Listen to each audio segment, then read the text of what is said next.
मी रुपालीताई चाकणकरांना धन्यवाद देईल। त्यांनी राज्य महिला आयोगाच्या माध्यमातून परदेशी अत्याचार सहन करणाऱ्या महिलांची माहिती गावोगावी जाऊन गोळा केली आणि अडकलेल्या महिलांची माहिती चार्ट देखील सोबत अध्यक्ष महोदय त्याच्यामध्ये दिलेला आहे। माझी सरकारला विनंती आहे की केंद्र सरकारच्या माध्यमातून ओमान आणि इतर आखाती देशामध्ये परराष्ट्र मंत्रालयाशी संपर्क साधून त्या भागातल्या मुलींचं महिलांचं ज्या आपल्या भारतातल्या आहेत आपल्या महाराष्ट्रातल्या आहेत त्यांच्या सुटकेच्या करता प्रयत्न करावा।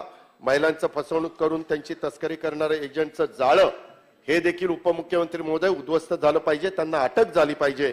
हा विषय गांभीर्याने आपण घेतला पाहिजे, हे एजंट शोधले पाहिजे आणि ओमान आणि अन्य आखाती देशात अडकलेल्या महिलांची सुटका केली पाहिजे।